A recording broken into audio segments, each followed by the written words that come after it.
Hi friends, welcome to skill Mumbai. Friends, इस tutorial में मैं आप लोगों को बताने वाला हूँ कि कंपोनेंट कौन कौन से यूज़ होते हैं फायर अलार्म एड्रेसेबल के अंदर। ये वीडियो पूरा देखिए। आप कहीं पर भी अगर आप कोटेशन बनाते हो या फायर अलार्म एड्रेसेबल फील्ड में काम करना चाहते हो, ठीक है, तो वहां पर आप देखोगे यही सारे कंपोनेंट जो मैं अभी आपको शेयर करने वाला हूँ, हो ना हो उसमें से सारे component at a one place तो इस्तेमाल नहीं होते, बट मैं आपको वो सारे कंपोनेंट के एक लिस्ट देने वाला हूँ, जो भी आपको एक ओवरव्यू करने वाला हूँ कि कौन कौन से कंपोनेंट हमारे फायर अलार्म एड्रेसेबल की इंडस्ट्री के अंदर यूज होता है। ऑलराइट, तो चलते हमारे स्क्रीन के ऊपर और वहां पर पूरा माइंड मैप को समझते हैं जो मैंने आपके लिए तैयार किया है। ऑलराइट, तो सबसे पहले यहाँ पर देखते कि कुछ इनपुट्स लगाए जाते हैं हमारे फायर अलार्म एड्रेसेबल सिस्टम के अंदर, कुछ आउटपुट लगाए जाते हैं। अब यहाँ पर आगे बढ़ने से पहले एक चीज़ ध्यान देना, इनपुट को मैंने ग्रीन कलर किया हुआ है, तो मान के चलो कहीं पर भी कोई भी कंपोनेंट जब मैं आपको बता रहा हूँ अगर वो ग्रीन कलर से मैंने उसको हाईलाइट किया हुआ है, दैट मीन्स वो एक इनपुट कंपोनेंट है। ऑलराइट, और कहीं पर अगर मैंने रेड कलर से हाईलाइट किया हुआ है, that means that's a output component for fire alarm addressable system.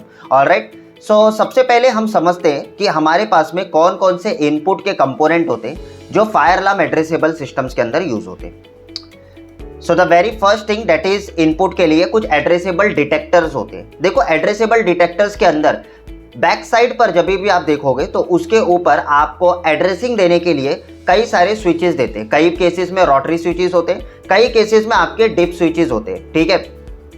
तो उसके अंदर अगर आप देखोगे तो जितने भी डिवाइसेस होती है, जैसे कि आपके स्मोक डिटेक्टर जो स्मोक प्रेजेंस को डिटेक्ट करने के लिए काम में आती है, उसके बाद में एक होता है जो हमारा होता है हीट डिटेक्टर, ठीक है, यानी कि तापमान को डिटेक्ट करने के लिए। उसके बाद में नेक्स्ट आता है that is your multi detector, उसके बाद में डक डिटेक्टर। ये सारे डिटेक्टर जो आपके कन्वेंशनल में यूज होते हैं, कुछ उसी तरीके से आपके एड्रेसेबल में भी यूज होते हैं, बट एक डिफरेंस है, वो है कि आपका ये सारे डिटेक्टर आर एड्रेसेबल डिटेक्टर, यानी कि इन डिटेक्टर्स के ऊपर अगर आप देखोगे तो पीछे डिप स्विचेस या रोटरी स्विचेस कुछ ना कुछ तो उसके अंदर आपको मिलेगा जिसके माध्यम से आप उसको एड्रेस कर सकते हो। ऑलराइट, तो लेट मी शो यू जैसे कि smoke addressable detector Rawail, rate से मैं यहाँ पर रावेल कंपनी का देख रहा हूँ। तो यहाँ पर अगर हम देखेंगे तो ये देखिए यहाँ पर एक इमेज मिल रहा है हमें। तो ये देखिए यहाँ पर एक्चुअली में देखोगे ना तो थोड़ा सा ढका हुआ है, यहाँ पर इन्होंने ना कैप लगा दिया है। यहाँ पर आपको एड्रेसिंग के लिए आपको स्विच देते हैं, that is your DIP switch. वो DIP स्विच के माध्यम से आप क्या करते हो, आप उसे एड्रेसिंग देते हो। नॉर्मली अगर आप कन्वेंशनल में देखोगे तो आपको वहाँ पर कोई भी प्रकार का स्विचेस आपको नहीं मिलेगा क्योंकि इट्स अ नॉन एड्रेसेबल। तो आई होप कि आपको समझ में आ रहा होगा कि मैं आपको क्या बताने की कोशिश कर रहा हूँ। ऑलराइट, तो ऐसे ही आप अगर हनीवेल वगैरह का लोगे तो उसमें आपको रोटरी स्विच मिलेगा, ठीक है, हनीवेल, या तो फिर आप इसका लोगे नोटिफायर वगैरह का। तो इस तरीके का देखो यहाँ पर आप देखोगे तो एड्रेसिंग करने के लिए आपको पास में एक रोटरी स्विच दिया हुआ है, ठीक है। तो ऐसे अलग अलग होते हैं, बहुत सारे और भी प्रकार के एड्रेसिंग देने के तरीके हैं, ठीक है। आने वाले वीडियो चाहिए तो मैं उसके लिए आपको पर्सनल वीडियो बना दूंगा उसके ऊपर, ताकि आपको समझ में आ जाए। So there are several types of detector and every detector which are used in our addressable system, that all are addressable devices, ठीक है, addressable inputs। तो यहाँ पर next आता है that is our MCP। तो नॉर्मली अगर आप कन्वेंशनल में देखोगे तो वहाँ पर भी आपको MCP यूज होता है, एज वेल एज अगर आप एड्रेसेबल में देखोगे तो यहाँ पर भी आपको MCP सेम यूज होगा। Working principle are same, but ये एड्रेसेबल होता है, यानी कि जब भी आप मान के चलो कहीं पर आग लगता है तो आपको पिन पॉइंट लोकेशन मिलना चाहिए, ठीक है। तो उसके लिए आपकी जितने भी डिवाइसेस होती है उन सब एड्रेस कंसिस्ट करता है, और वो सारे एड्रेस को हम क्या करते हैं, किसी एरिया के नेम से हम उसको रीनेम करते हैं, जिससे कि थ्रू क्या होता है कि हमको पैनल के ऊपर ही पता चल जाता है कि एग्जैक्टली कहाँ पर फायर हुआ है। उसी तरीके से अगर आप मैनुअली कहीं पर भी कोई भी व्यक्ति अगर MCP को यूज करता है, मैनुअली कॉल करता है, तो ऐसे में हमें पता चल जाना चाहिए कि यार फर्स्ट फ्लोर से आया हुआ है, सेकेंड फ्लोर से आया हुआ है, ये जहाँ पर भी वो अवेलेबल है वहाँ से आपको जो है उसका पिन पॉइंट लोकेशन मिल जाता है। ऑलराइट, तो ये दोनों इनपुट है। यहाँ पर आप देखोगे तो एक होता है ऑटो कॉल पॉइंट जो हमारे डिटेक्टर्स होते हैं, और एक होता है हमारा मैनुअल कॉल पॉइंट जो हमारे MCPs होते हैं। आफ्टर देन इन सबको जोड़ने के लिए आपको कनेक्टिविटी पार्ट में जाना पड़ेगा, that is our fire alarm का जो केबल होता है, that cable is known as a FRLS cable, यानी कि fire retardant low smoke cable. अब ये क्या होता है ना, ये फायर प्रूफ होता है। Fire retardant low smoke cable के ऊपर मैंने ऑलरेडी यूट्यूब के ऊपर एक वीडियो बना दी है। अगर आपने वो वीडियो अभी तक नहीं देखा है तो लिंक मैं आपको डिस्क्रिप्शन में दे दूंगा, इवन आई बटन में आपको दिख रहा होगा। ऑलराइट, ये फायर रिटार्डेंट होता है, यानी कि ये केबल जो होता है ये जल्दी फायर कैच नहीं करता, और अगर कैच करता भी है तो वो जल्दी फैलता नहीं है। यानी कि नॉर्मल केबल में अगर आप देखते हो तो उसके अंदर क्या होता है, हल्का सा भी फायर पकड़ता है तो वो पूरा फैलते चला जाता है आपकी पीवीसी के ऊपर। तो ऐसे में अगर आप यहाँ पर देखोगे तो ये केबल आपका फायर प्रूफ है, फायर रेजिस्टेंस है। और इवन अगर आप देखोगे कि इसका जो साइज होता है वो हमें 1.5 स्क्वायर mm का यूज करना है, ठीक है। 2 कोर का नॉर्मल केबल होता है और ये पूरी की तरीके से आर्मर्ड होता है, यानी कि पूरी तरीके से शील्डेड होता है, इसके ऊपर तारों से लिपटा होता है, ठीक है। सो ये केबल नॉर्मली इसके ऊपर मैंने अलग से वीडियो बनाया है, वो जाकर देख लीजिए, डेडिकेटेड वीडियो है। तो ये आपके पास में क्या होने चाहिए, बहुत सारे input as per your premises के रिक्वायरमेंट के हिसाब से। हर जगह पर सारे नहीं लगते, बट आपके प्रीमाइसिस के हिसाब से।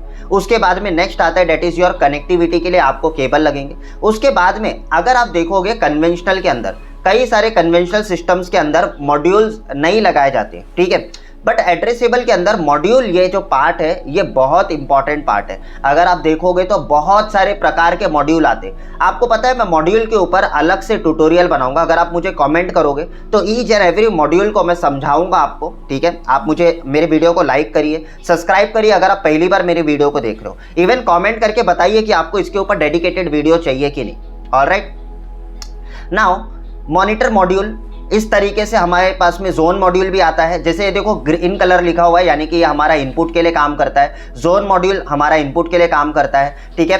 उसके बाद में अगर हम देखेंगे that is our relay module. उसके बाद में हमारे पास में कंट्रोल मॉड्यूल आता है। उसके बाद में हमारा इनपुट आउटपुट मॉड्यूल आता है, और एकदम लास्ट में अगर आप देखोगे that is our isolator module, ठीक है।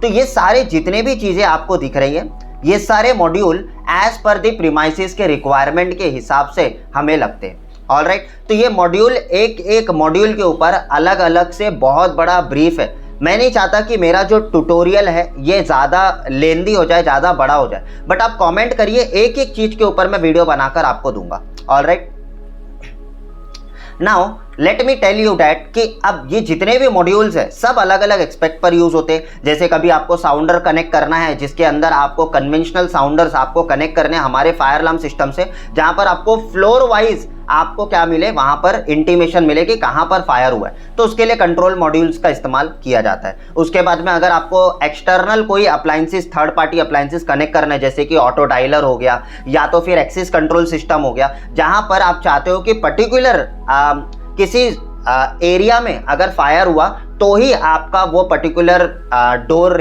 आपका ओपन हो, तो वो सारी चीज़ें हम इस मॉनिटर मॉड्यूल के जरिए हम कंट्रोल कर सकते हैं। ऑलराइट, आफ्टर देन हमारे पास में जोन मॉड्यूल होता है, जहाँ पर हम कन्वेंशनल कहीं पर हमें कोई डिवाइसेस अगर हमें एड्रेसेबल सिस्टम के अंदर जोड़कर कनेक्ट करना होता है तो उसके लिए हम जोन मॉड्यूल्स का इस्तेमाल करते हैं। जैसे कि conventional devices, smoke detector, heat detector, जो कन्वेंशनल डिवाइसेस में, कन्वेंशनल पैनल्स में जो यूज होते हैं, वो सारे हम इस मॉड्यूल के जरिए भी एड्रेसेबल के अंदर इंटीग्रेट कर सकते हैं। तो डायरेक्टली आप कन्वेंशनल डिवाइसेस को एड्रेसेबल के अंदर नहीं लगा सकते, उसके लिए आपको मॉड्यूल यूज करना पड़ेगा, ठीक है।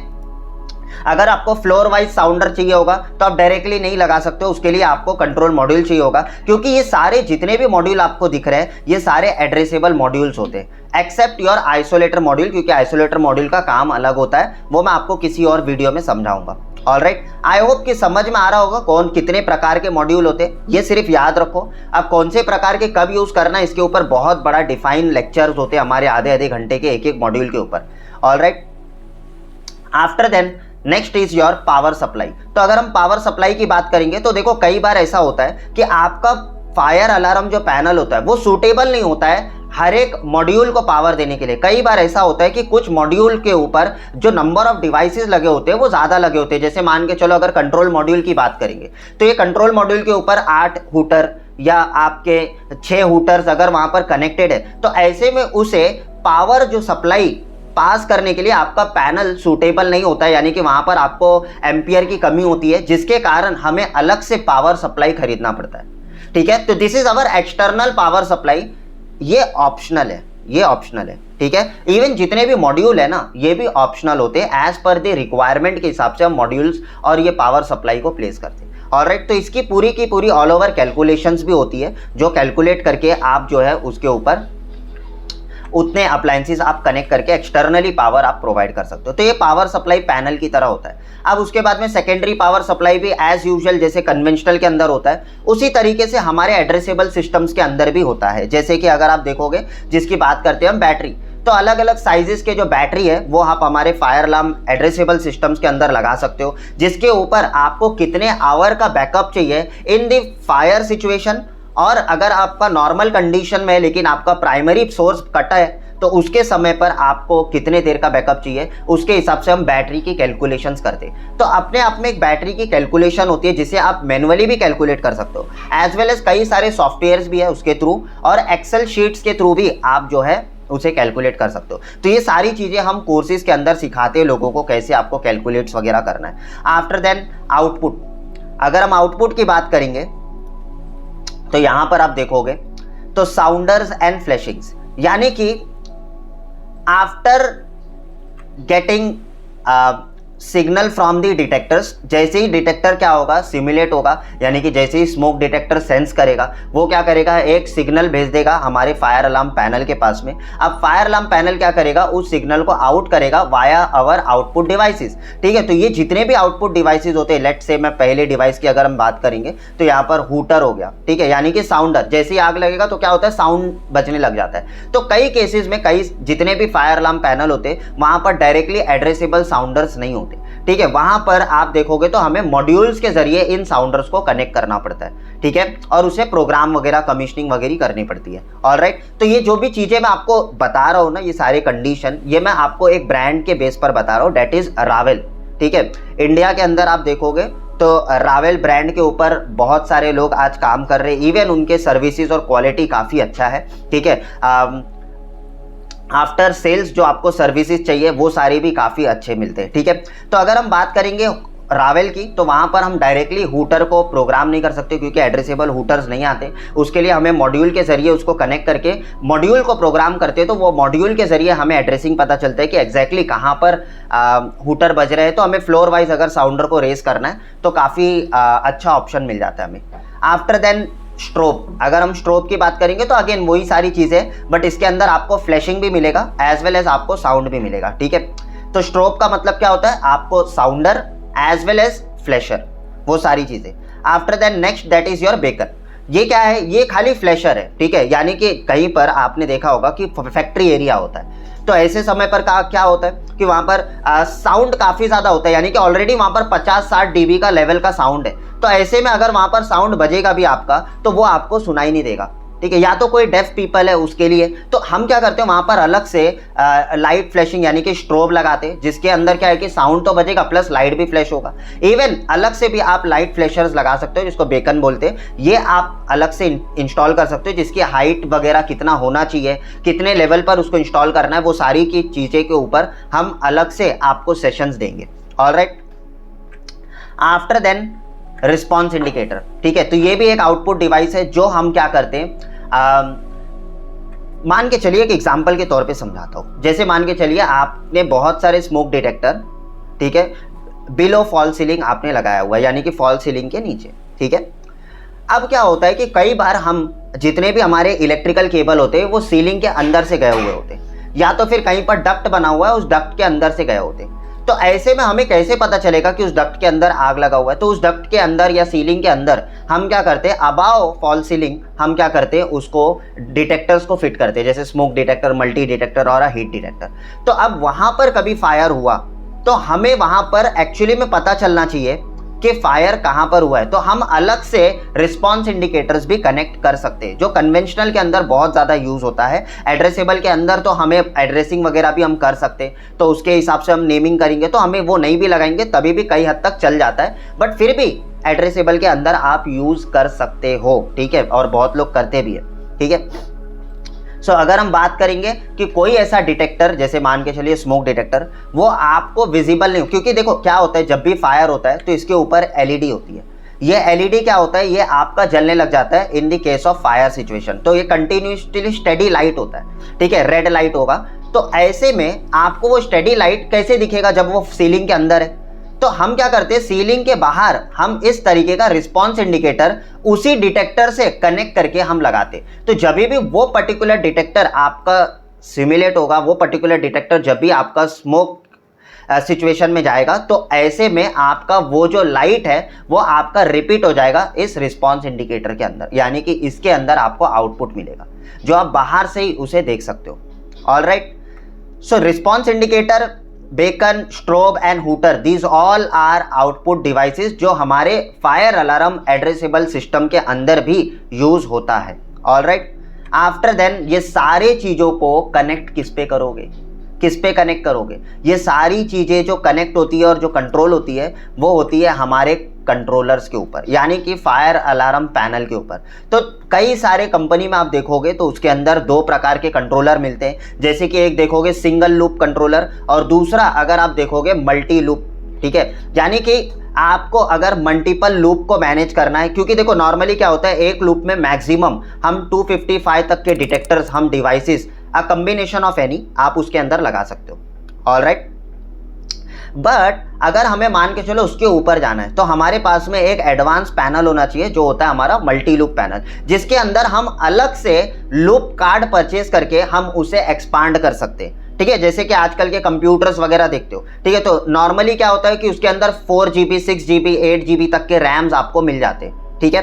बट अगर उसके अंदर कोई ऐसा ऑप्शन है कि जहां पर आपको एक्सपांड भी किया जा सकता है, आजकल के जो भी लैपटॉप आते हैं वो सब एक्सपांडेबल आते हैं, उसमें आप अलग से एक्सपांड कर सकते हो, अलग से आप रैम वगैरह बिठा सकते हो। उसी तरीके से यहाँ पर भी आपके पास में मल्टी लूप पैनल के अंदर क्या होता है, आपके पास में ऑप्शन है कि आप फ्यूचर में लूप को एक्सपांड भी कर सकते हो by just only installing a loop card, ठीक है। तो एक लूप कार्ड आप जैसे डाल दोगे आपके पास में और भी वहां पर ऑप्शंस मिलने लग जाएंगे। ऑलराइट, यानी कि मल्टीप्लाई कर लो, ठीक है, 255 इंटू 2, 255 इंटू 4, तो डिपेंड करता है आप कितना मल्टी लूप का पैनल आप लेते हो। नॉर्मली अगर हम रावेल की बात करेंगे तो वहां पर 4 लूप का आपको मिल जाता है, और एक सिंगल लूप का पैनल ये मॉन्टी एक्स करके है, और यहाँ पर ये जो पैनल है ये अवनी है, ठीक है।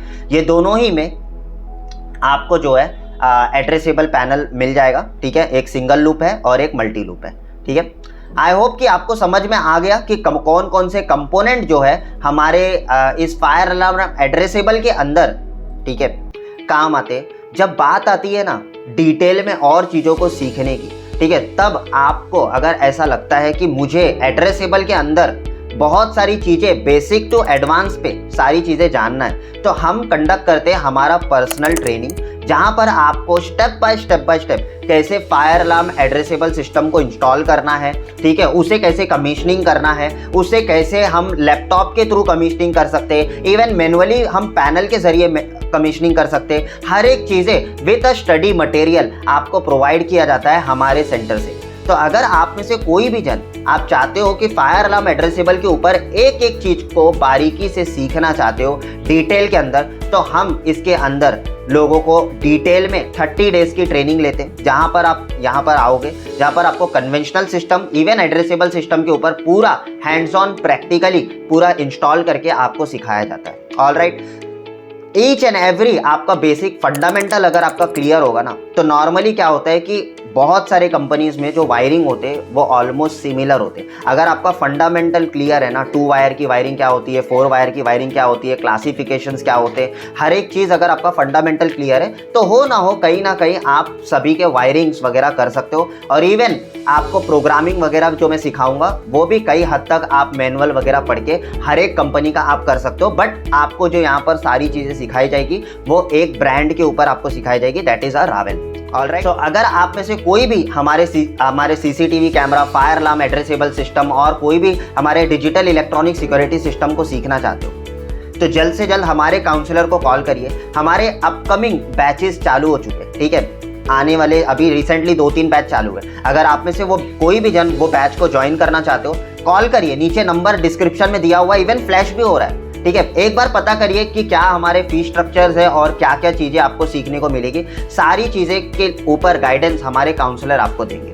ऑलराइट, अगर आपको एड्रेसेबल के बारे में कोई भी चीज़ें डिटेल में सीखना चाहते हो आप मुझे कमेंट करिए, मैं उसके ऊपर डेडिकेटेड वीडियो बनाकर आपको सिखाने की कोशिश करूंगा। So that's all for this video everyone. Bye bye, take care and see you in my another tutorial. Bye bye.